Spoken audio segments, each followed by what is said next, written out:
করবো, কি ঠেকা পড়েছে আমার যন্ত্রণার কথা, আমার কষ্টের কথা ভাবার।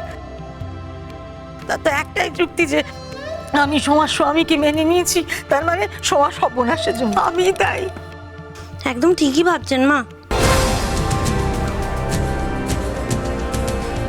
আপনার কথা আবার সোমার কথা ভাবছিই না, ভাবছি সোমা জেলে আছে, আমারই ভালো, আমি ঘুরে বেড়াই। এরকম স্বার্থপর হয়ে যে কি করে করতে হয় একটা মানুষ আমি বুঝতে পারি না। অন্যায় যে হয়েছে তা তো অস্বীকার করা যায় না সোমা। যা হয়ে গেছে হয়ে গেছে, পেছনের দিকে তাকিয়ে তো আর এগিয়ে যাওয়া যায় না। একটা ভুল বিয়ের মাসুল তুমি কেন সারা জীবন দেবে? ইচ্ছে বা অনিচ্ছে তুমি ওর সব অন্যায় জেনেও চুপ করেছিলে। আজ মুখ খোলার সময়, তোমার সামনে ভুল শোধরানোর সুযোগ এসছে সোমা। আমাদের কাছে ফিরে এসো সোমা। বাড়ির প্রত্যেকটা মানুষ অধীর হয়ে অপেক্ষা করছে তোমার জন্য। তুমি বাড়ি ফিরলে সবাই কত খুশি হবে তুমি জানো। সেই সুখ থেকে নিজেকে বঞ্চিত করো না। উকিল বাবু যে পেপারটা এনেছেন তাতে সাইন করো আর আমার সাথে বাড়ি চলো। বলে লাভ নেই ম্যাম, অনেক বড় বড় কেসে দেখেছি স্বামী স্ত্রী দুজনে একই কেসে ফেসে থাকলে স্ত্রীরা কখনো স্বামীর বিরুদ্ধে যায় না। কিন্তু আমি যাব, আমি চাই ওই শয়তানটা শাস্তি পাক। আমি ওকে আর ভালোবাসি না, নিজের কেউ বলে মানি না, স্বামী বলে মানি না আমি ওকে। দাও বড় বৌদি, কোথায় সাইন করতে হবে বলো, আমি করে দিচ্ছি। পেপারটা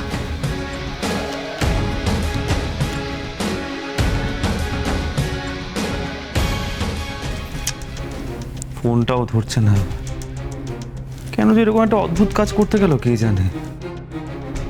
রাতও তো কম হলো না, আরো চিন্তা হচ্ছে।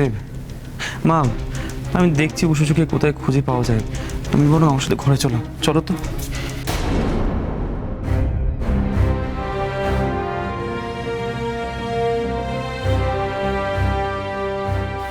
আরে নিশিত, আমি কি এত বড় ভুল করলো? মানুষ চিনতে আবার ভুল করলো?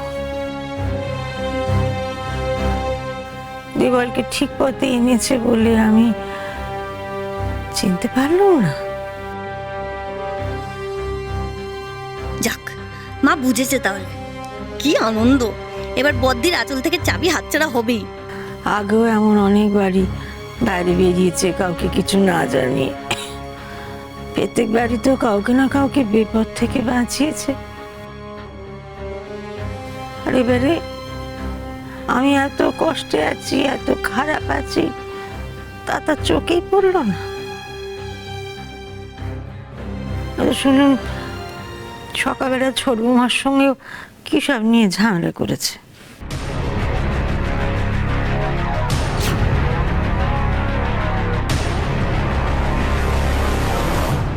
আরে নিশিত, তোর বউকে এমন অচেনা লাগছে কেন রে বা? বুঝতে পারছেন না মা, একে বলে ক্ষমতা। আপনি ক্ষমতা দিয়েছেন আর বদ্দির মাথা ঘুরে গেছে। আরো অনেক কিছু হবে মা, আপনি দেখতে থাকুন।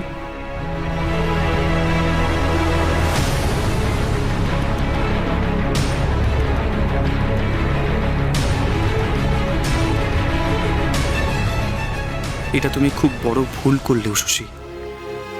আমাকে তো বলে যেতে পারতে, আমি তোমাকে ক্ষমা করতে পারছি না। কিন্তু কেন করলে?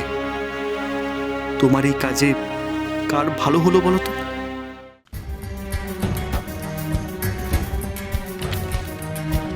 এসো।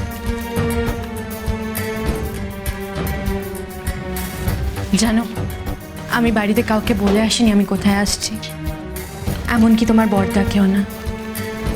ভয় পাচ্ছি না, তুমি যদি রাজি না হও সবাই বাড়িতে আশা করে বসে থাকবে যে তুমি ফিরবে। কিন্তু এখন ভালো লাগছে, দেখো তোমার ওপর আর কেউ রেগে থাকবে না।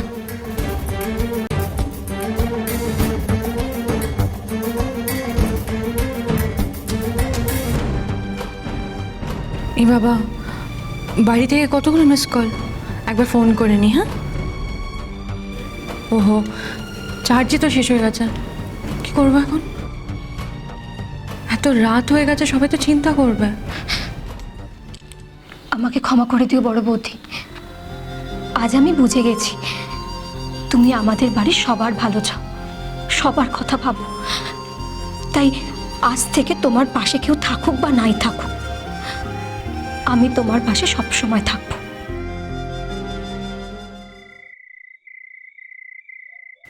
নিশিত আর তোমার মা কি রাতের খাবার খেয়েছে? কি করে খাবে বলুন তো বাবা? বদ্দি এখনো বাড়ি ফেরেনি, কোথায় গেছে কাউকে কিছু বলেও যায়নি। আর এত রাত হয়ে গেছে এখনো কাউকে কিছু জানায়নি। মা বদ্দার তো চিন্তায় চিন্তায় একদম অবস্থা খারাপ। এরম সময় কি গলা দিয়ে ভাত নামে বলুন? না না না, এটা বড় বৌমা একেবারেই ঠিক কাজ করেনি। এরকম দায়িত্বজ্ঞানহীনতা তাকে মানায় না, খুব অন্যায় করেছে।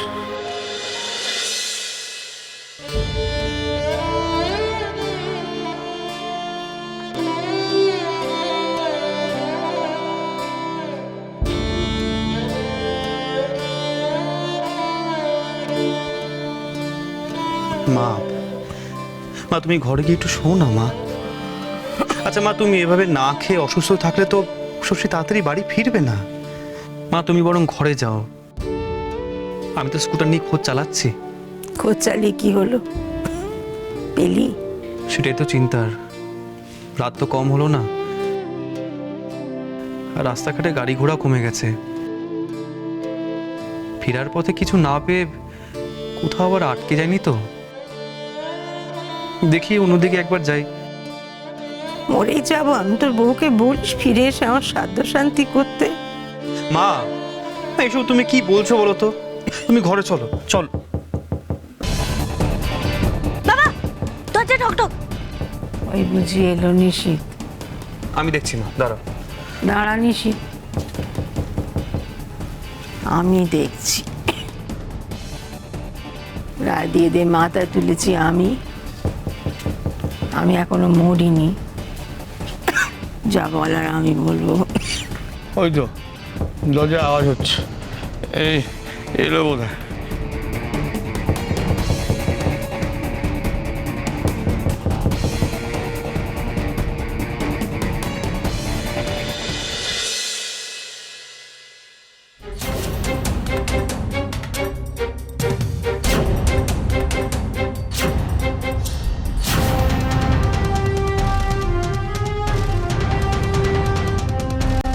মা, আমায় ভেতরে আসতে দেবেন না? কেন ভেতরে কেন? যে চুলো ছিল সেখানে রেতে থাকার ব্যবস্থা নেই? এই বাড়িটা হোটেল নয়, আর নিশি তো তোমাকে এ বাড়িতে থাকার জায়গা দেবে না আজ। মা, আমাকেও কি আবার জেলেই চলে যেতে হবে?